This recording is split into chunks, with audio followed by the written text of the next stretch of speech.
Praise God.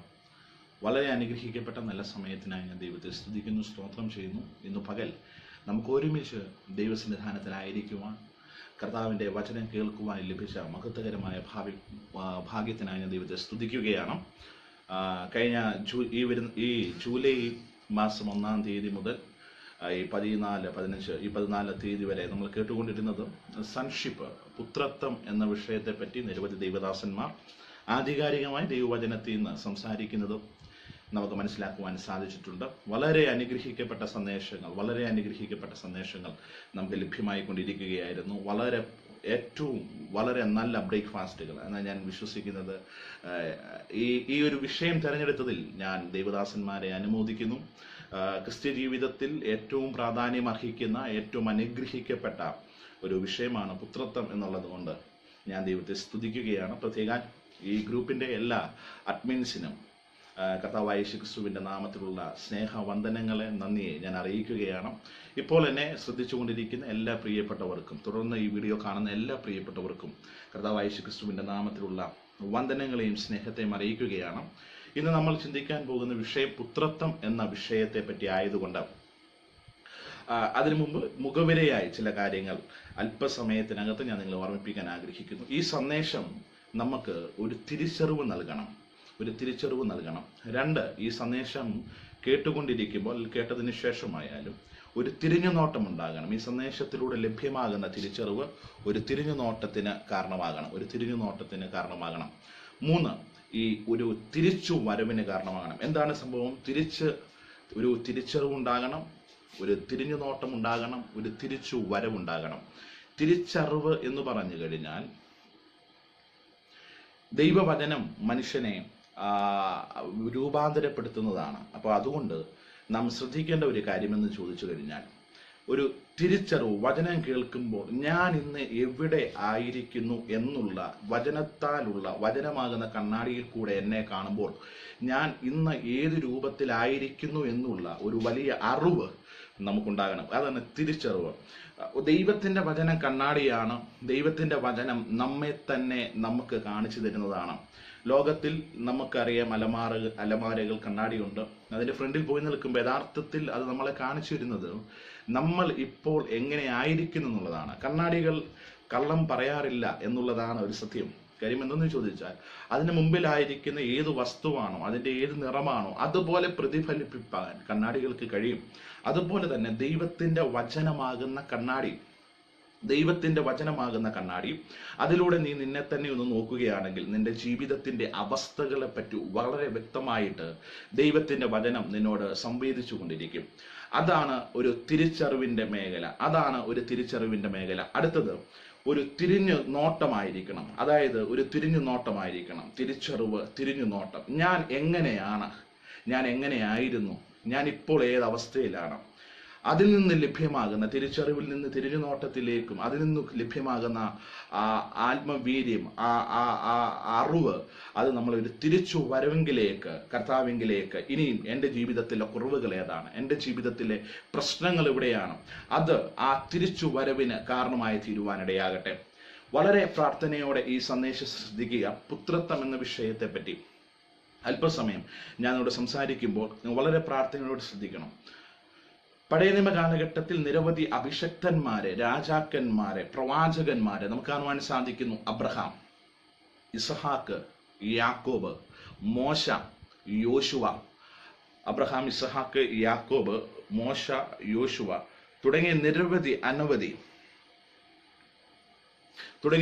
അനവധി അഭിഷക്തന്മാരെ നമുക്ക് കാണാൻ സാധിക്കും. യോശുവയ്ക്ക് ശേഷം ഏലിയാവ്, ഏലീഷ, ദാവീദ്, പിന്നെ പ്രവാചകന്മാരുടെ ഒരു നിര തന്നെ, അനേക പ്രിയപ്പെട്ടവർ നമുക്ക് കാണുവാൻ സാധിക്കും. പക്ഷേ ആ സമയങ്ങളിൽ ഇവരെല്ലാം വളരെ ശക്തമായ ശുശ്രൂഷകൾക്ക് നേതൃത്വം നൽകിയവരാണ്. വളരെ ശക്തമായ ശുശ്രൂഷകൾക്ക് കൈത്താങ്ങ് നൽകിയവരാണ്. വളരെ വളരെ വളരെ ശക്തമായി കർത്താവ് ഉപയോഗിച്ചുകൊണ്ടിരുന്ന ഒരു ഒരു ഒരു ഒരു ഒരു അഭിഷക്ത വൃന്ദത്തെയാണ് നമുക്ക് കാണാൻ സാധിക്കുന്നത്.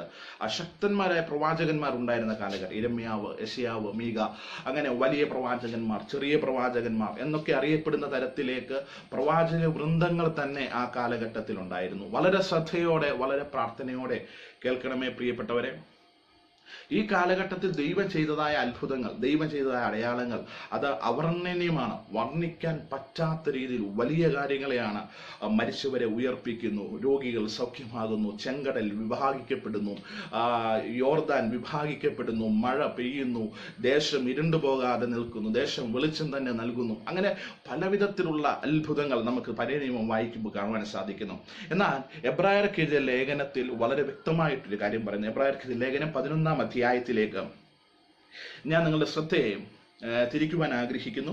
എബ്രായർക്ക് ലേഖനം 11-ാം അധ്യായത്തിന്റെ 1 മുതലുള്ള വാക്യങ്ങൾ വായിക്കുന്ന സമയത്ത് ഹാബേലിനെ പറ്റിയും അതുപോലെ തന്നെ ഹാനോക്കിനെ പറ്റിയും അതിനുശേഷം അബ്രഹാമിനെ പറ്റി, സാറയെ പറ്റി, യാക്കോബിനെ പറ്റി, യോസഫിനെ പറ്റി, ഇവരെ പറ്റി എല്ലാം പ്രതിപാദിച്ച് ഇങ്ങേ താഴോട്ട് വരുന്ന സമയത്ത് അതിന്റെ 33-ാമത്തെ വാക്യം വായിക്കുന്ന സമയം 32 മുതലുള്ള വാക്യം ഇങ്ങനെയാണ്: ഇനി എന്ത് പറയേണ്ടു? ഗിദയോൻ, ബാരാക്ക്, ശിംശോൻ, ഇഫ്താഹ്, ദാവീദ് എന്നവരെയും ശമൂവേൽ മുതലായ പ്രവാചകന്മാരെ കുറിച്ച് വിവരിപ്പാൻ സമയം പോരാ. ഒരു കൂട്ടം പ്രവാചക വൃന്ദങ്ങളെ നമ്മുടെ മുമ്പിൽ അണിനിരത്തിയിട്ട് പറയുകയാണ്, ഇനി ബാക്കിയുള്ളവരെ കുറിച്ച് പറയുവാൻ സമയം പോരാത്തത് കൊണ്ട് അവർ ചെയ്തതായ ചില കാര്യങ്ങൾ പറയുകയാണ്. വിശ്വാസത്താൽ അവർ രാജ്യങ്ങളെ അടക്കി, നീതി നടത്തി, വാഗ്ദത്തം പ്രാപിച്ചു, സിംഹങ്ങളുടെ വായടച്ചു, തീയുടെ ബലം കെടുത്തി, വാളിന്റെ വായ്ക്ക് തെറ്റി, ബലഹീനതയിൽ ശക്തി പ്രാപിച്ചു, യുദ്ധത്തിൽ വീരന്മാരായി തീർന്നു, അന്യന്മാരുടെ സൈന്യങ്ങളെ ഓടിച്ചു, സ്ത്രീകൾക്ക് തങ്ങളുടെ മരിച്ചവരെ ഉയർത്തെഴുന്നേൽപ്പിച്ചു എന്നതിനാൽ തിരികെ കിട്ടി, മറ്റു ചിലർ ഏറ്റവും നല്ലൊരു ഉയർത്തെഴുന്നേൽപ്പ് ലഭിക്കണമെന്ന് ഉദ്ധാരണം കൈക്കൊള്ളാതെ ഭേദ്യമേറ്റും. അങ്ങനെ തുടങ്ങി ഒട്ടനവധി കാര്യങ്ങളെപ്പറ്റി ദൈവവചനം വളരെ ശക്തമായി പ്രതിപാദിച്ചു കൊണ്ടിരിക്കുകയാണ്. എന്ന് പറഞ്ഞ പഴയ നിയമ കാലഘട്ടത്തിൽ ദൈവം ചെയ്തതായ, അല്ലെങ്കിൽ ദൈവം ആ പ്രവാചക വൃന്ദത്തെ കൊണ്ട്, അഭിഷക്ത വൃന്ദത്തെ കൊണ്ട് ചെയ്തതായ അത്ഭുതങ്ങളുടെ നീണ്ട നിര, ഒരു ലിസ്റ്റ് കണക്കിന് എബ്രായർക്ക് ലേഖനത്തിൽ വിളിച്ചു പറയുകയാണ്. അതിനുശേഷം അതിന് 38-ാമത്തെ വാക്യം മുതൽ വായിക്കുമ്പോൾ, 39-ാമത്തെ വാക്യം മുതൽ വായിക്കുമ്പോൾ ഇങ്ങനെ പറഞ്ഞു: അവരെല്ലാവരും വിശ്വാസത്താൽ സാക്ഷ്യം ലഭിച്ചിട്ടും വാഗ്ദത്ത നിവർത്തി പ്രാപിച്ചില്ല. നോക്കിക്കോണേ, ഹാബേല് തുടങ്ങി ഹാനോക്ക് തുടങ്ങി, യോസഫ് തുടങ്ങി, അഭിഷക്തന്മാരുടെ അബ്രഹാം തുടങ്ങി, അങ്ങനെ ഒരു അഭിഷക്തന്മാരുടെ നീണ്ട നിര ഇങ്ങനെ നിന്ന് അവർ ചെയ്ത അത്ഭുതങ്ങൾ, മരിച്ചവരെ ഉയർത്തെഴുന്നേൽപ്പിച്ചു, രാജ്യങ്ങളെ പിടിച്ചടക്കി, നീതി നിവർത്തി, തീയുടെ ബലം കെടുത്തി, വളരെ ശക്തമായ ശുശ്രൂഷകൾ ചെയ്തിട്ടും അവിടെ പറയുക, 39-ാമത്തെ വാക്യത്തിൽ പറയുക, അവരെല്ലാവരും വിശ്വാസത്താൽ സാക്ഷ്യം ലഭിച്ചിട്ടും വാഗ്ദത്ത നിവർത്തി പ്രാപിച്ചില്ല. എന്താണ് വാഗ്ദത്ത നിവർത്തി? പുത്രനായ കർത്താവിന്റെ വരവ്, പുത്രനായ കർത്താവിന്റെ ക്രൂശീകരണം, പുത്രനായ കർത്താവിന്റെ രക്തത്താലുള്ള വീണ്ടെടുപ്പ്. അവർക്ക് ആർക്കും അതൊന്നും ലഭ്യമായില്ല. അവർക്കാർക്കും ഇത്രയും ശക്തന്മാരായ പ്രവാചകന്മാർ, ഇത്രയും ശക്തന്മാരായ അഭിഷക്തന്മാർ, ഇത്രയും ശക്തരായ നേതൃത്വ നിരയിലുള്ളവർ, അവരെല്ലാം കർത്താവ് ധാരാളമായി ഉപയോഗിച്ചിരുന്ന ആ കാലഘട്ടത്തെ ആണ് നമുക്ക് കാണുവാൻ സാധിക്കുന്നത്. എന്നാൽ അവർക്ക് കിട്ടാത്ത ഒന്ന് നമുക്ക് ദൈവം തന്നു. അതാണ് വാഗ്ദത്ത നിവർത്തി, പുത്രത്വം. ആ ഒരു പദവിയിലേക്കാണ് കർത്താവ് നമ്മളെ നയിച്ചുകൊണ്ടിരിക്കുന്നത്. ആ ഒരു പദവിയാണ് കർത്താവ് നമുക്ക് തന്നുകൊണ്ടിരിക്കുന്നത്. Praise God.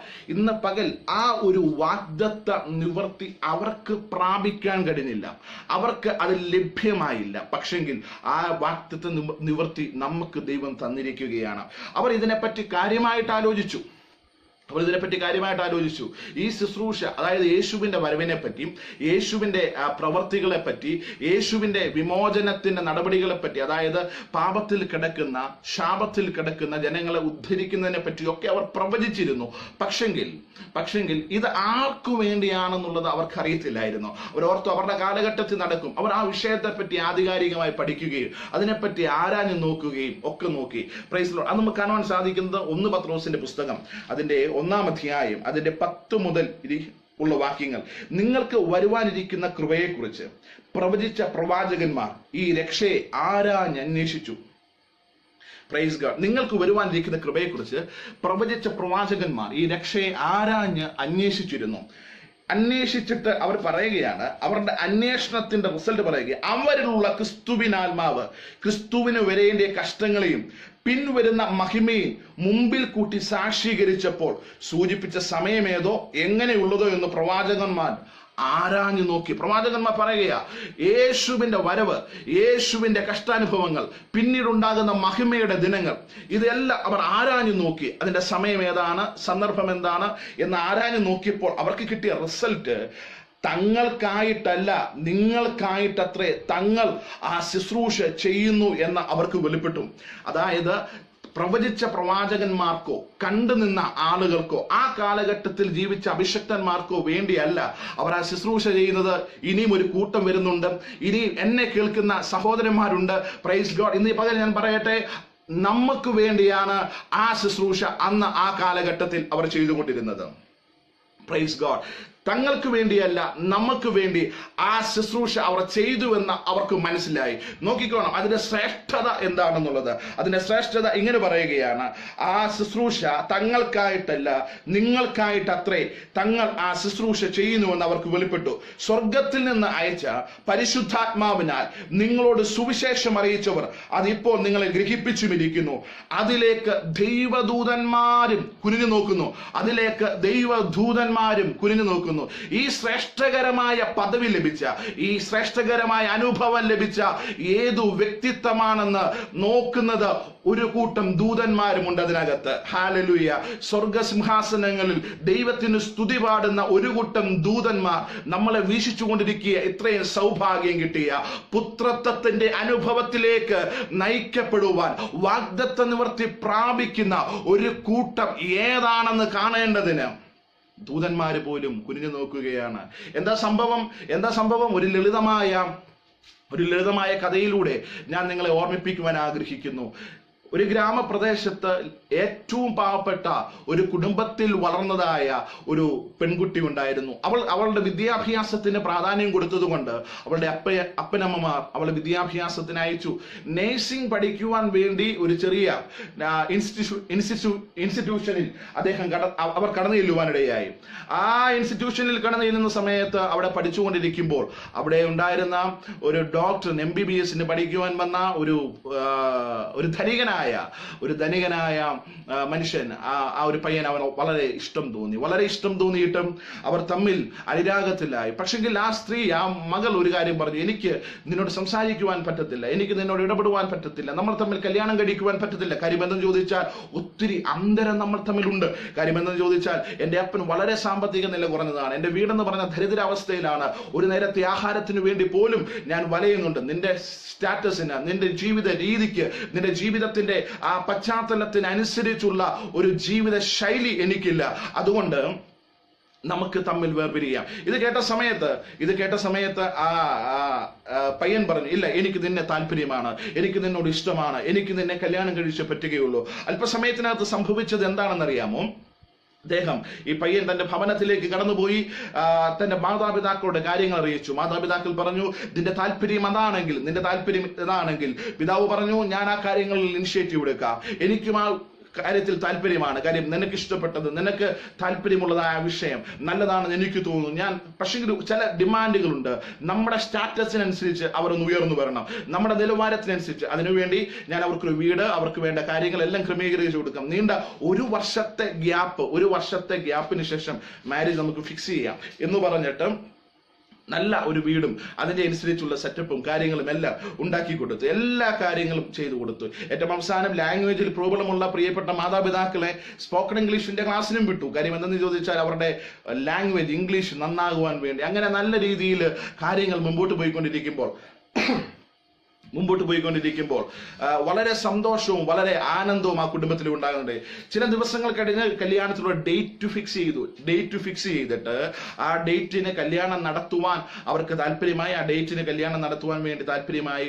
അവരുടെ കല്യാണം കഴിഞ്ഞിട്ട് ഇവരുടെ കൊച്ചു ഗ്രാമത്തിലേക്ക് വരികയാണ്.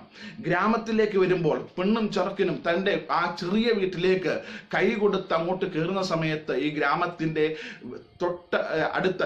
ഗ്രാമത്തിൽ താമസിക്കുന്ന, അവരുടെ വീടിനടുത്ത് താമസിക്കുന്ന തൊട്ട അയൽവക്കത്തെ ആളുകളെല്ലാം എത്തി വലിഞ്ഞു നോക്കുകയാ. ഇത്രയും സൗഭാഗ്യം കിട്ടിയ, ഇത്രയും അനുഗ്രഹിക്കപ്പെട്ട ഒരു ജീവിതം ഇവക്ക് ലഭ്യമായല്ലോ. ഇത്രയും നല്ലൊരു, ഏറ്റവും താഴെ കിടന്ന, ഒരു നേരത്തെ ആഹാരത്തിന് വകയില്ലാത്ത ആ വ്യക്തി ഇതാ ഒരു നിമിഷം കൊണ്ട് കോടികൾക്ക് അധിപതിയായ ഒരു മനുഷ്യൻ്റെതായി മാറി. ഇനി മുതൽ അവന്റെ അവകാശത്തിന് മുഴുവനും പങ്കാളിയും അവന്റെ അവകാശത്തിന് മുഴുവനും ഓഹരിക്കാരനുമായിരിക്കുന്ന ഒരുത്തിയാണ് അവിടെ കാണുവാൻ സാധിക്കും. ഒരു യുവതിയാണ്. ഇത് കണ്ടിട്ട് നാട്ടുകാരെല്ലാം വേലിപ്പത്തലിനിടയ്ക്കൂടെ ഒളിഞ്ഞു നോക്കുകയാണ്. ഇതുപോലെയാണ് സ്വർഗത്തിൽ നിന്ന് ദൂതന്മാർ ഒളിഞ്ഞു നോക്കിക്കൊണ്ടിരിക്കുക. എന്താണെന്ന് അറിയാമോ?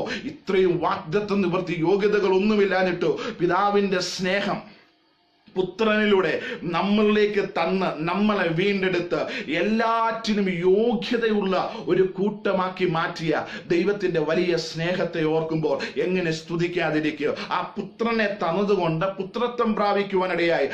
അതെ, പഴയ നിയമത്തിലേക്ക് പോകുമ്പോൾ വാഗ്ദത്ത നിവർത്തി ഈ രാജാക്കന്മാരോ അഭിഷക്തന്മാരോ പ്രവാചക വൃന്ദങ്ങളോ പ്രാപിച്ചില്ല. പക്ഷെങ്കിൽ അവർ നമ്മെ കൂടാതെ രക്ഷാപൂർത്തി, അവിടെ പറയുന്നത് ഇങ്ങനെയാണ്, അവർ നമ്മെ കൂടാതെ രക്ഷാപൂർത്തി പ്രാപിക്കാതിരിക്കേണ്ടതിന് ദൈവം നമുക്ക് വേണ്ടി ഏറ്റവും നല്ലതൊന്ന് മുൻകരുതിയിരുന്നു. ദൈവം നമുക്ക് വേണ്ടി ഏറ്റവും നല്ലത് ഒന്ന് മുൻകരുതിയിരുന്നു. എപ്പോൾ? ലോക സ്ഥാപനത്തിന് മുന്നമേ ദൈവം നമുക്ക് വേണ്ടി ഏറ്റവും നല്ലത് ഒന്ന് മുൻകരുതിയിരുന്നു. എന്താണ്? പണമല്ല, പദവിയല്ല, അതെല്ലാം അതിന്റെ ഒരു വഴിയിൽ നടന്നുകൊള്ളട്ടെ. അതല്ല, ഏറ്റവും നല്ലതല്ല, ഏറ്റവും നല്ലതൊന്ന് നമുക്ക് വേണ്ടി മുൻകരുതിയിരുന്നു. അതാണ് നമ്മുടെ പുത്രനായ യേശു ക്രിസ്തു. പിതാവിന്റെ ഏകപുത്രനായ യേശു ക്രിസ്തു, നമ്മളുടെ അരുമ രക്ഷാനായകൻ. അവനാണ് നമുക്ക് വേണ്ടി പിതാവാം ദൈവം മുൻകരുതിയിരുന്ന വാഗ്ദത്ത നിവർത്തീകരണം, രക്ഷാപൂർത്തി നാം പ്രാപിക്കേണ്ടത് നമുക്ക് വേണ്ടിയുള്ള വാഗ്ദത്ത നിവർത്തീകരണം. Praise God. ഒന്ന് കൊരിന്ത്യർക്കെതിരെ ലേഖനം നമ്മൾ വായിക്കുന്ന സമയത്ത് അവിടെ വളരെ വ്യക്തമായിട്ട് ഇതിനെപ്പറ്റി പ്രതിപാദിക്കുന്നുണ്ട്. ഒന്ന് കൊരിന്ത്യർക്കെതിരെ ലേഖനം അതിന്റെ 2-ാം അധ്യായം അതിന്റെ 6 മുതലുള്ള വാക്യങ്ങൾ ഇങ്ങനെയാണ് പറയുന്നത്. തികഞ്ഞവരുടെ ഇടയിൽ ഞങ്ങൾ ജ്ഞാനം സംസാരിക്കുന്നു, ഈ ലോകത്തിന്റെ ജ്ഞാനമല്ല, നശിച്ചു പോകുന്നവരായ ഈ ലോകത്തിന്റെ പ്രഭുക്കന്മാരുടെ ജ്ഞാനവുമല്ല. ദൈവം ലോക സൃഷ്ടിക്ക് മുമ്പേ നമ്മുടെ തേജസ്സിനായി മുൻ നിയമിച്ചതും മറഞ്ഞിരിക്കുന്നതുമായ ദൈവത്തിന്റെ ജ്ഞാനമത്രേ മർമ്മമായി ഞങ്ങൾ പ്രസ്താവിക്കുന്നു. അത് ഈ ലോകത്തിന്റെ പ്രഭുക്കന്മാർ ആരും അറിഞ്ഞില്ല. ശ്രദ്ധിക്കണം, വളരെ വ്യക്തമായി ശ്രദ്ധിക്കണം. തികഞ്ഞവരുടെ ഞങ്ങൾ ജ്ഞാനം സംസാരിക്കുന്നില്ല. ഒന്ന്, ഞങ്ങൾ സംസാരിച്ചതായ ജ്ഞാനം ദൈവം ലോക സൃഷ്ടിക്ക് മുൻപേ നമ്മുടെ തേജസ്സിനായി മുൻ നിയമിച്ചതും മറഞ്ഞിരിക്കുന്നതുമായ ദൈവത്തിന്റെ ജ്ഞാനമത്രേ മർമ്മമായി ഞങ്ങൾ നിങ്ങളോട് സംസാരിക്കുന്നത്. ഒന്ന് നോക്കിക്കോണം. പഴയ നിയമത്തിലെ പ്രവാചകന്മാർ സംസാരിച്ചു, പഴയ നിയമത്തിലെ അപ്പോസ്തലന്മാർ, പഴയ നിയമത്തിലെ അഭിഷക്തന്മാർ സംസാരിച്ചു. അവരെല്ലാം പറഞ്ഞു, ഇത് ഞങ്ങൾക്ക് വേണ്ടിയല്ല, ഞങ്ങൾ ഈ ശുശ്രൂഷ ചെയ്യുന്നത് ഒരു കൂട്ടത്തിന് വേണ്ടിയാണ്. നിവൃത്തി അവർക്ക് പ്രാപിക്കുവാൻ കഴിഞ്ഞില്ല. ഇപ്പോൾ നോക്കിയേ, ഇവിടെ വന്നിരിക്കുന്ന സമയത്ത് ഇവിടുത്തെ ലോകത്തിലെ നേതാക്കന്മാർ അവർ പറയുകയാണ്, അത് ഈ ലോകത്തിന്റെ പ്രഭുക്കന്മാർ ആരും അറിഞ്ഞില്ല. ഈ വാഗ്ദത്ത നിവൃത്തിയുടെ വിഷയമാണ് ഞങ്ങളുടെ കയ്യിൽ വന്നിരിക്കുന്ന യേശുക്രിസ്തു. ഞങ്ങളുടെ അരികെയുള്ള യേശുക്രിസ്തു ഈ വാഗ്ദത്ത നിവൃത്തീകരണത്തിന്റെ റിസൾട്ടാണ്. അത് ഈ ലോകത്തിന്റെ പ്രഭുക്കന്മാർ ആരും അറിഞ്ഞില്ല. അറിഞ്ഞിരുന്നുവെങ്കിൽ അവർ തേജസ്സിന്റെ കർത്താവിനെ ക്രൂശിക്കയില്ലായിരുന്നു. നോക്കിക്കേ, അവർക്കറിവില്ലായിരുന്നു ഇത് വാഗ്ദത്ത നിവർത്തീകരണത്തിനായിട്ടുള്ള ദൈവത്തിന്റെ പദ്ധതിയാണ് പുത്രനായ യേശു ക്രിസ്തു എന്ന് അവർക്ക് അറിവില്ലായിരുന്നു. അവർ അങ്ങനെ അറിഞ്ഞിരുന്നുവെങ്കിൽ അവർ തേജസ്സിന്റെ കർത്താവിനെ ഒരു കാരണവശാലും ക്രൂശിക്കുകയില്ലായിരുന്നു. നോക്കിയേ, പഴയ നിയമത്തിലെ പ്രവാചകന്മാർക്ക്, പഴയ നിയമത്തിലെ അഭിഷക്തന്മാർക്ക്, പഴയ നിയമത്തിലെ രാജാക്കന്മാർക്ക് അവർക്കൊന്നും ലഭ്യമാകാത്ത ഏറ്റവും അനുഗ്രഹവും ശ്രേഷ്ഠകരവുമായ ഒരു ഭാഗ്യ പദവിയാണ് ദൈവം നമുക്ക് തന്നിരിക്കുന്നത്. ഈ ലോകത്തിന്റെ പ്രഭുക്കന്മാർക്ക് അറിയത്തില്ലായിരുന്നു. ഈ ഭാഗ്യ പദവിയിലേക്ക്, പുത്രത്വം എന്ന ഭാഗ്യ പദവിയിലേക്ക് പ്രവേശിച്ച നമ്മെ ദൈവത്തിന്റെ ദൂതന്മാർ പോലും കുനിഞ്ഞു നോക്കുന്നുവെന്ന് പത്രോസിന്റെ ലേഖനത്തിൽ വ്യക്തമായി ആലേഖനം ചെയ്തിരിക്കുകയാണ്. പുത്രത്വം എന്ന പദവിയിലേക്ക് കടന്നു വന്നിരിക്കുന്ന ഒരു കൂട്ടത്തെ കുനിഞ്ഞു നോക്കുന്ന ഹല്ലേലൂയ ദൂതന്മാരുടെ ഒരു ഗണമുണ്ട്. പഴയ നിയമ ആളുകൾക്ക് അപ്രാപ്യമായിരുന്ന കാര്യത്തെ കൃപയാൽ നമ്മളിലേക്ക് ചൊരിയുവാൻ പിതാവിന് ഹിതമായി, കൃപയാൽ നമ്മളിലേക്ക് ചൊരിയുവാൻ പിതാവിന് പിതാവിന് താല്പര്യമായി. ഗലാത്യർക്കെതിരെ ലേഖനത്തിലേക്ക് നമ്മുടെ ശ്രദ്ധയെ ഒന്ന് കൊണ്ടുപോകാമെങ്കിൽ അതിന്റെ 4-ാം അധ്യായം അതിന്റെ 5-ാമത്തെ വാക്യം ഇങ്ങനെ പറയുന്നു. അതിന്റെ 5-ാമത്തെ വാക്യം മുതൽ ഇങ്ങനെയാ: അവൻ ന്യായപ്രമാണത്തിന് കീഴുള്ളവരെ വിലയ്ക്ക് വാങ്ങിയിട്ട് നാം പുത്രത്വം പ്രാപിക്കേണ്ടതിന് തന്നെ നിങ്ങൾ മക്കൾ ആകൊണ്ട്. അവൻ ന്യായപ്രമാണത്തിന് കീഴിലുള്ളവരെ വിലയ്ക്ക് വാങ്ങിയിട്ട് നാം പുത്രത്വം പ്രാപിക്കേണ്ടതിന് നിങ്ങൾ മക്കൾ. അവിടെ പറയുകയാ, നിങ്ങൾ മക്കളാകൊണ്ട് അബ്ബാ പിതാവേ എന്ന് വിളിക്കുന്ന സ്വപുത്രന്റെ ആത്മാവിനെ ദൈവം നമ്മുടെ ഹൃദയങ്ങളിലേക്ക് അയച്ചു. അബ്ബാ പിതാവേ എന്ന് വിളിക്കുന്ന, അബ്ബാ പിതാവേ എന്ന് വിളിക്കുന്ന, യജമാനനെ എന്ന് വിളിക്കുന്ന ഒരു സ്വരമല്ല, യജമാനനെ എന്ന് വിളിക്കുന്ന ഒരു നാദമല്ല. ഇനി മുതൽ ദാസത്വത്തിന്റെ അനുഭവമല്ല, ന്യായപ്രമാണത്തിന്റെ അനുഭവമല്ല.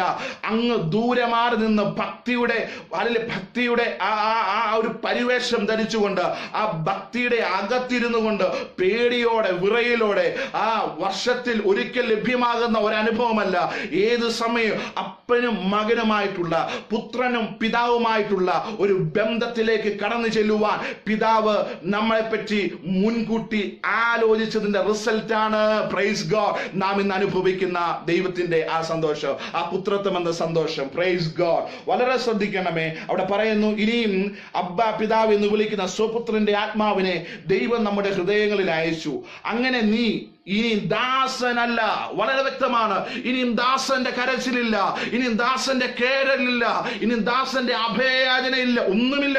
മറിച്ച് പറയുക, ഇനി നീ ദാസനല്ല, പുത്രൻ അത്രേ. പുത്രനെങ്കിലോ ദൈവഹിതത്താൽ അവകാശിയുമാകുന്നു. പുത്രനെങ്കിലോ ദൈവഹിതത്താൽ ദൈവത്തിനുള്ളതിന്റെ അവകാശിയാകുന്നു. ഞാൻ മുമ്പ് പറഞ്ഞ കഥ പോലെ തന്നെ ഒറ്റ നിമിഷം കൊണ്ട് ജീവിതത്തിന്റെ ചരിത്രത്തെ മുഴുവനും മാറ്റുവാൻ യേശുവിന് കഴിയും. ഒറ്റ നിമിഷം കൊണ്ട് നിന്റെ ജീവിതത്തെ അനുഗ്രഹിക്കുവാൻ ദൈവത്തിന് കഴിയും. പറയുന്നത് ഇങ്ങനെയാണ് ദൈവത്തിന്റെ വചനം: അവൻ നിന്നോട് കൃപയുണ്ട്, അവന് നിന്നോട് കരുണയുണ്ട്. അവന് നിന്നോട് കൃപയുണ്ട്, അവന് നിന്നോട് കരുണയുണ്ട്. അബ്ബാ പിതാവ് എന്ന് വിളിക്കേണ്ട പുത്രത്വത്തിന്റെ ആത്മാവിനെ നമ്മുടെ ഉള്ളിൽ തന്ന ദൈവത്തിന് നന്ദി പറയുകയാ. ഏത് സമയത്തും അവന്റെ അടുക്കൽ ചെല്ലുവാനുള്ള ഒരു ഭാഗ്യ പദവിയാണ് ദൈവം നമുക്ക് നൽകിയിരിക്കുന്നത്. ശ്രദ്ധിക്കണേ, അവന്റെ കൃപയാണ് നമ്മുടെ മേൽ വന്നിരിക്കുന്നത്. എന്താണ് കൃപ എന്ന് പറയുന്നത്? അർഹതയില്ലാത്ത സ്ഥാനത്ത് ലഭ്യമാകുന്ന ദൈവത്തിന്റെ അനുഗ്രഹത്തെയാണ്, ദൈവത്തിന്റെ നന്മകളെയാണ് നാം കൃപ എന്ന് പറയുന്നത്. എന്താ കരുണ? കരുണ എന്ന് പറഞ്ഞു കഴിഞ്ഞാൽ അർഹിക്കുന്ന പലതും നമുക്ക് തരാതെ മാറ്റി നിർത്തിയതാണ് ദൈവത്തിന്റെ കരുണ. കൃപ എന്താണ്? അർഹതയില്ലാത്ത പല കാര്യങ്ങളെയും പല നന്മകളെയും നമുക്ക് നൽകിയപ്പോ ദൈവത്തിന്റെ കരുണ നാം അർഹിക്കുന്നതായ പാപത്തിന്റെ ശമ്പളമായ മരണത്തെ, രോഗത്തെ, ദാരിദ്ര്യത്തെ, പിന്മാറ്റത്തെ, അങ്ങനെയുള്ള സംഭവങ്ങളെ മുഴുവനും മാറ്റി നിർത്തിയ ദൈവത്തിന്റെ കരുണ, പുത്രന്റെ കരുണ. അതിനായി ഞാൻ ദൈവത്തെ സ്തുതിക്കുകയാ. ഇത് ഞാൻ ചോദിച്ചു കൊള്ളട്ടെ കുഞ്ഞെ, ഒരപ്പന്റെ മനസ്സാണ് ദൈവത്തിന് നിന്നോടുള്ളത്. ഒരപ്പന്റെ മനസ്സാണ്. കാര്യം എന്തെന്ന് ചോദിച്ചാൽ, നീ അവന്റെ രക്തത്താൽ വീണ്ടെടുക്കപ്പെട്ട ഒരു പൈതലത്രേ. നീ പുത്രത്വത്തിന് അവകാശിയത്രേ. പുത്രനെങ്കിലോ അവകാശിയാണ്. അവകാശിയെങ്കിലോ അപ്പന്റെ സർവത്തിനും ഓഹരിക്കാരനും പങ്കുകാരനുമാണ്. ഇന്ന് ഈ വെളിപ്പാടിലേക്ക് സഭ തിരിച്ചു വരണം. ഇന്ന് ഈ സന്ദേശം കേട്ടുകൊണ്ടിരിക്കുന്ന പ്രിയ സഹോദര, ഞാൻ വിളിച്ചു പറയട്ടെ, നിന്റെ ജീവിതത്തിനകത്ത് ഇന്നുവരെയും കർത്താവ് നീയുമായുള്ള ബന്ധം ഒരു യജമാനനും ദാസനും എന്ന രീതിയിലാണോ? അതിനൊരു മാറ്റം ഉണ്ടാകട്ടെ. മറിച്ച് ഇന്ന് പകൽ വിളിച്ചു പറ, ഞങ്ങൾ തമ്മിലുള്ള ബന്ധം അബ്ബാ പിതാവ് എന്ന് വിളിക്കുന്ന ഒരു ബന്ധത്തിലേക്ക് വരികയാ. അവന്റെ സർവ്വ അവകാശത്തിനോ, അവന്റെ സർവ്വ നന്മകൾക്കോ, അവന്റെ സർവ്വ അനുഗ്രഹങ്ങൾക്കോ, അവൻ ആഗ്രഹിക്കുന്ന എല്ലാ മേഖലകളിലും ഒരു പുത്രനെ പോലെ കടന്നു ചെല്ലുവാനുള്ള ഒരു ധൈര്യം എനിക്കുണ്ട്. കാര്യം പുത്രനായി അവൻ എന്നെ കണ്ടിരിക്കുകയാണ്. ഇന്നു മുതൽ ഞാൻ ദാസനല്ല, ഇന്നു മുതൽ ഞാൻ പുത്രൻ അത്രേ. Praise God. ദൈവത്തിന്റെ വചനത്തിൽ വളരെ വ്യക്തമായിട്ട് ഒരു ഭാഗം ഇങ്ങനെ പറയുകയാണ്: അപ്പന്റെ ഭവനത്തിൽ നിന്ന് അപ്പൻ സമ്പാദിച്ചിരുന്ന എല്ലാ മേഖലകളിൽ നിന്നും തനിക്കുള്ള അവകാശം ചോദിച്ചു വാങ്ങി അപ്പനിൽ നിന്ന് വിടവാങ്ങിപ്പോയ ഒരു മകനെ പറ്റി ആ അധ്യായത്തിൽ 3 കാര്യങ്ങളാണ് പറയുന്നത്. 1, നഷ്ടപ്പെട്ടു പോയ ആട്. 2, നഷ്ടപ്പെട്ടു പോയ ദ്രഹ്മ. 3, നഷ്ടപ്പെട്ടു പോയ അല്ലെങ്കിൽ നഷ്ടപ്പെട്ട്, അതായത് അപ്പന്റെ ഭവനത്തിൽ നിന്ന് ഇറങ്ങിപ്പോകുന്ന മകൻ. ഈ 3 കാര്യങ്ങളെ പറ്റി പറയുമ്പോൾ ഈ മകൻ എന്താണ് ചെയ്യുന്നത്? തനിക്കുള്ളതെല്ലാം അപ്പനിൽ നിന്ന് ചോദിച്ചു വാങ്ങി എടുത്തുകൊണ്ട്, അപ്പനറിയാം ഇവൻ പക്വതയില്ലാത്ത പ്രായത്തിൽ അപ്പനിൽ നിന്ന് അകന്നു പോകുമ്പോൾ സംഭവിക്കാൻ പോകുന്നതായ കാര്യങ്ങളെപ്പറ്റി വ്യക്തമായ ബോധ്യമുള്ളവനാണ് അപ്പൻ. ഇവൻ ഇത് നശിപ്പിക്കുമെന്നറിയാം, ഇവൻ ഇത് കളയുമെന്നപ്പൻ അറിയാം. പക്ഷെങ്കിൽ ഒരക്ഷരം പോലും മിണ്ടാതെ അപ്പൻ നോക്കി നിൽക്കുകയാണ്, എന്താ സംഭവിക്കുന്നതെന്ന്, എന്താ നടക്കാൻ പോകുന്നതെന്ന്. പക്ഷെങ്കിൽ ഒന്നുണ്ട്, അപ്പൻ തിരിച്ചു വിളിച്ചില്ല. കാര്യം എന്തെന്ന് ചോദിച്ചു കഴിഞ്ഞാൽ അപ്പൻ അറിയാം ഇവൻ പോകുന്നത് പോലെ പോകട്ടെ, പക്ഷെ ഒരു നാൾ ഇവൻ സ്വന്തം ഭവനത്തിലേക്ക് തിരിച്ചു വരൂ.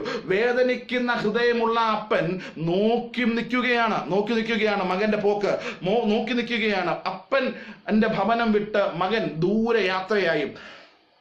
അനേക ഫ്രണ്ട്സ് ഉണ്ടായിരുന്നു, അനേക പ്രിയപ്പെട്ടവരുണ്ടായിരുന്നു, അനേക ആളുകൾ ഉണ്ടായിരുന്നു. എല്ലാ മേഖലകളിൽ അവന് പിടിപാടുകളൊക്കെ കിട്ടി. പക്ഷെ തന്റെ പണം തീർന്നപ്പോൾ നമുക്കറിയാവുന്നതുപോലെ അവനെ എല്ലാവരും കൈപിടിഞ്ഞു.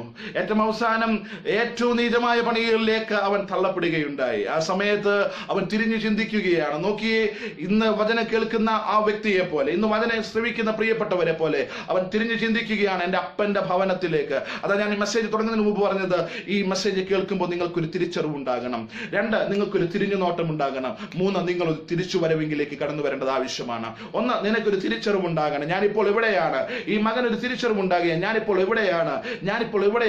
2, ഒരു തിരിഞ്ഞു നോട്ടം, എന്നെ എന്തായിട്ടാണ് അപ്പൻ വിളിച്ചത്, എന്നെ ആരായിട്ടാണ് അപ്പൻ വിളിച്ചത്, ഞാൻ അപ്പന്റെ ഭവനത്തിൽ എങ്ങനെയായിരുന്നു. അവൻ നോക്കുമ്പോൾ അവൻ ഇങ്ങനെ പറയുന്നു, എന്റെ കൂലിക്കാരെത്രയോ തിന്നു ശേഷിപ്പിക്കുന്നു, ഞാനിവിടെ വിശപ്പ് കൊണ്ട് വലയുകയാണ്. നോക്കിയേ, അവന്റെ ചിന്താ മേഖലകളിലൂടെ കടന്നുപോയത്. ഈ മെസ്സേജ് കേൾക്കുമ്പോൾ ഞാൻ പറയട്ടെ, നിന്റെ ജീവിതത്തിൽ ഇന്നായിരിക്കുന്ന അവസ്ഥ എന്താണ്?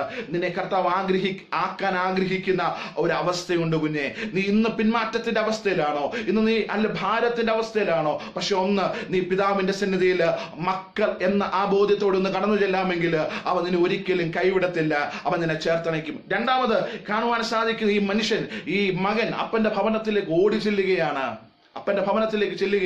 അവൻ നടന്നും ക്ഷീണിച്ച് ചെല്ലുമ്പോൾ അപ്പൻ വാതിക്ക് നിന്ന് നോക്കുകയാണ്. നോക്കിയപ്പോൾ തന്നെ മനസ്സിലായി, അവന്റെ നടത്തം കണ്ടപ്പോൾ പണ്ടത്തെ സൗന്ദര്യമില്ല. കാര്യം എന്ന് ചോദിച്ചാൽ അവൻ ക്ഷീണിച്ചിരിക്കുകയാണ്, അവന്റെ മുഖമാകെ ചുളിഞ്ഞിരിക്കുകയാണ്, പണ്ടത്തെ ഓജസ്സോ തേജസ്സോ ഇല്ല, എല്ലാം നഷ്ടപ്പെട്ടവനായി, എല്ലാം പോയവനായി, എല്ലാം ചെലവാക്കി കളഞ്ഞവനായി, ഒന്നുമില്ലാത്തവനായി, ശൂന്യനായി കടന്നു വരുന്ന അപ്പൻ ആ മകനെ കണ്ടിട്ട് അപ്പന് സഹതാപമല്ല തോന്നിയത്, അപ്പന് സന്തോഷമാണ് തോന്നിയത്. എന്തും നഷ്ടപ്പെട്ടോട്ടെ, എന്തും പൊയ്ക്കോട്ടെ, എന്തും ഇല്ലാതായിക്കോട്ടെ, പക്ഷെ എന്റെ കയ്യിൽ അവനുള്ളതെല്ലാം ഉണ്ട്. പക്ഷെ അവൻ എന്റെ ഭവനത്തിലേക്ക് തിരിച്ചു വന്നല്ലോ. ആ മകൻ നടന്നു വരുന്നു. വാക്യം വായിക്കുമ്പോൾ നമുക്ക് കാണാൻ സാധിക്കുന്നു, അപ്പൻ അവിടുന്ന് ഓടിപ്പോകുന്നു. മകൻ നടന്നു വരുന്നു, അപ്പൻ ഓടിപ്പോകുന്നു. കുഞ്ഞെ, നീ ദൈവത്തോട് ഒരു സ്റ്റെപ്പ് വെച്ചാൽ അവൻ നിനക്ക് വേണ്ടി 10 സ്റ്റെപ്പ് വെക്കുന്ന ദൈവമാ. ഇന്ന് പറഞ്ഞ ഞാൻ പറയുന്നത് നിങ്ങൾ ശ്രദ്ധിക്കുകയാണെങ്കിൽ, നിന്റെ ജീവിതത്തിൽ നഷ്ടപ്പെട്ടതെന്തോ കുറ്റബോധത്തിൽ കിടക്കുവാനല്ല, പാപത്തിന്റെ ചിന്തയിൽ കിടക്കുവാനല്ല, ശാപത്തിൽ കിടക്കുവാനല്ല, അയ്യോ പറ്റിപ്പോയല്ലോ എന്ന് പറഞ്ഞ് നിരാശപ്പെടുവാനല്ല. തിരിച്ചു വരുവാൻ ദൈവം നിനക്ക് അവസരം തരുന്ന ദൈവമത്രേ. ഇന്ന് പകൽ ഞാൻ എന്നെ കേൾക്കുന്ന പ്രിയപ്പെട്ടവരെ, ഇന്ന് ഈ മെസ്സേജ് നിനക്കൊരു തിരിച്ചറിവിന്റെ മെസ്സേജ് ആയിരിക്കട്ടെ, ഒരു തിരിഞ്ഞു നോട്ടത്തിന്റെ മെസ്സേജ് ആയിരിക്കട്ടെ, ഒരു തിരിച്ചു വരവിന്റെ മെസ്സേജ് ആയിരിക്കട്ടെ. അപ്പന്റെ ഭവനത്തിൽ നിന്ന് ഓടിപ്പോയ മകൻ അപ്പന്റെ ഭവനത്തിലേക്ക് മടങ്ങി വരുന്ന ഒരു അവസ്ഥ.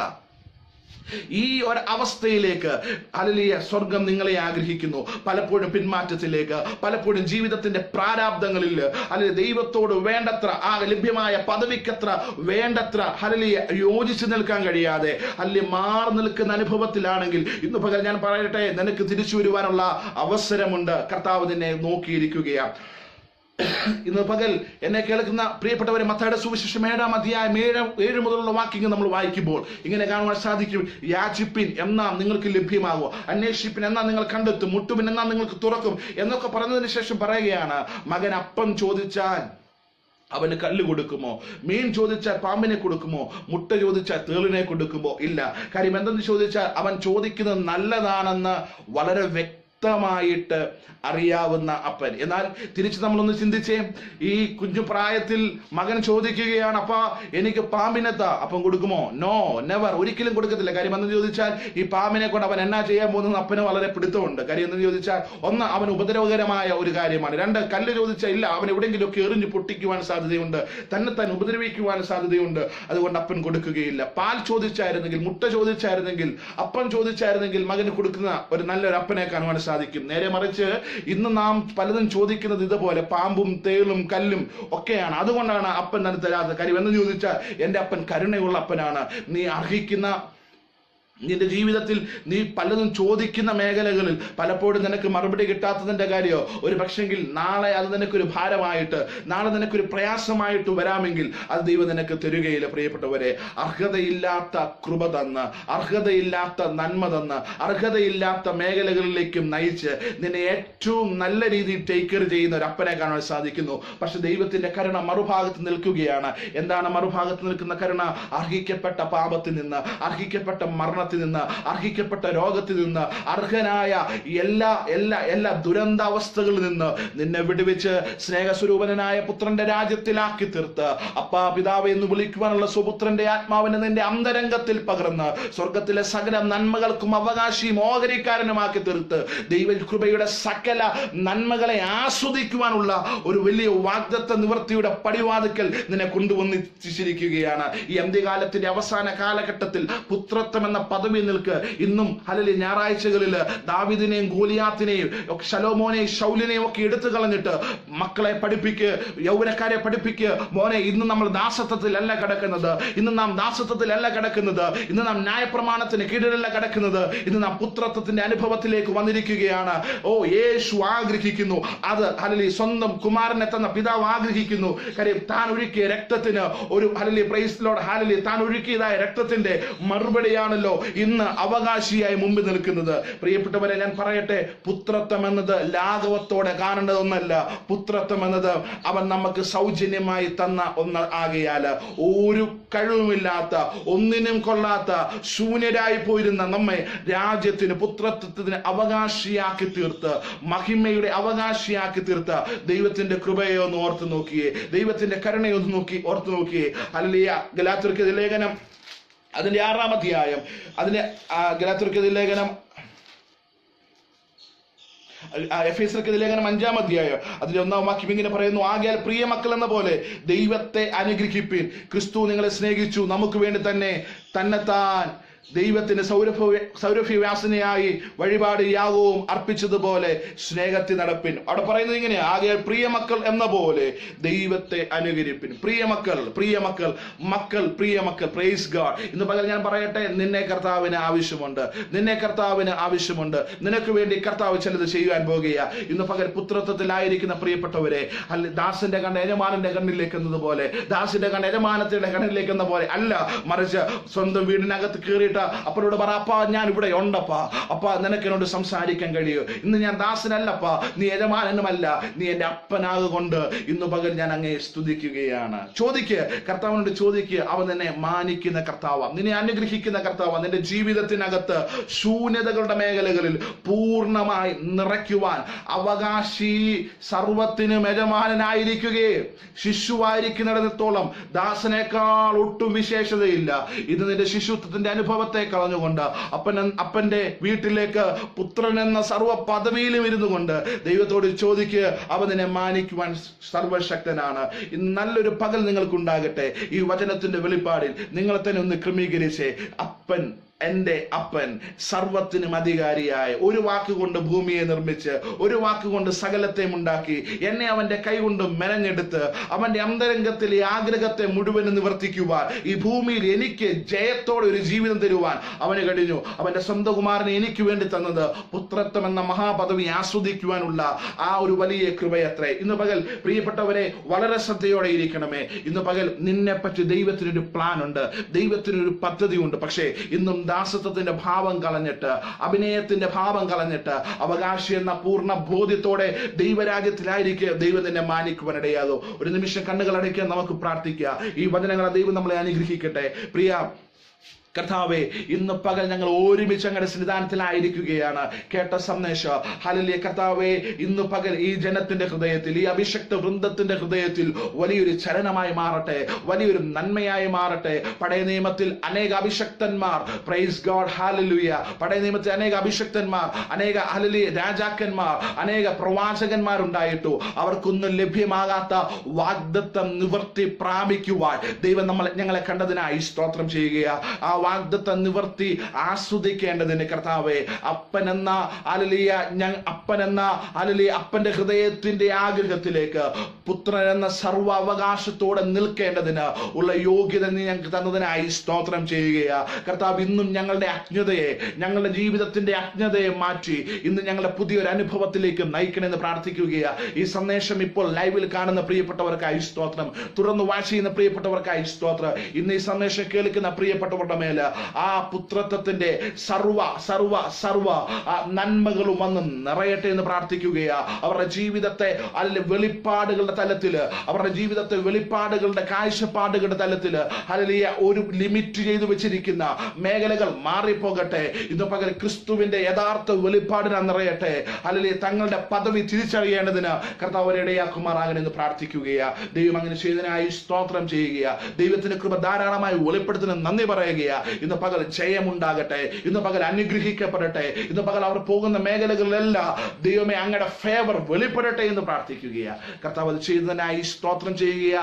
മുഴുമഹത്വം അങ്ങേക്ക് യേശുവിൻ നാമത്തിൽ തന്നെ ആമേൻ. പ്രിയമുള്ളവരെ, ഇന്ന് പകൽ കേൾക്കണമേ, നാം അബ്ബാ പിതാവ് എന്ന് വിളിക്കേണ്ട സുപുത്രന്റെ ആത്മാവിനെ അവൻ നമ്മുടെ ഹൃദയത്തിൽ നൽകിയിരിക്കുക. ഏത് സമയത്ത് കൃപാസനത്തോട് അടുത്ത് ചെല്ലുവാനുള്ള പദവി അവൻ നമുക്ക് നൽകിയിരിക്കുകയും. ഒന്ന് നിങ്ങൾ കേൾക്കണം, ലോകത്തിലെ പല ഉന്നതന്മാർക്കും അറിയത്തില്ലായിരുന്നു ക്രൂശിക്കപ്പെട്ടവനായ യേശുവാണ് ലോകത്തിന്റെ രക്ഷകനെന്ന്. എന്നാൽ ആ വാക്യത്തിന്റെ അവസാന വാക്യങ്ങൾ ഇങ്ങനെ പറയുന്നു, ഒരു കണ്ണ് അത് കണ്ടിട്ടില്ല, ഒരു ചെവി കേട്ടിട്ടില്ല, ഒരു മനുഷ്യന്റെ ഹൃദയത്തിലും തോന്നിയിട്ടില്ല, അവർക്ക് ആർക്കും വെളിപ്പെട്ടില്ല. അതിനടുത്ത വാക്യം പറയും, എന്നാൽ നമുക്കോ അത് ആത്മാവിൽ വെളിപ്പെട്ട് കഴിഞ്ഞിരിക്കുകയും. പ്രിയപ്പെട്ടവരെ, ദൈവത്തിന്റെ കർത്താവിന്റെ വരവ് ഏറ്റവും അടുത്തിരിക്കുന്ന ഈ കാലഘട്ടത്തിൽ തുറന്നുള്ള ചില നാളുകൾ കർത്താവിന്റെ കൂടെ യാത്ര ചെയ്യുവാൻ, ദൈവവചന പ്രകാരം ജീവിക്കുവാൻ, പുത്രത്വത്തിന്റെ എല്ലാ പദവികളും ആസ്വദിക്കുവാൻ, ദൈവത്തിന്റെ ഹൃദയത്തെ അതുപോലെ മനസ്സിലാക്കി ജീവിക്കുവാൻ ഈ വരുന്ന നാളുകളിൽ ഈ പുത്രത്വത്തിന്റെ പദവിയിലേക്ക് ആയിരങ്ങളെ നേടേണ്ടതിന് ദൈവം നിങ്ങളെ അനുഗ്രഹിക്കട്ടെ, ദൈവം നിങ്ങളെ സഹായിക്കട്ടെ.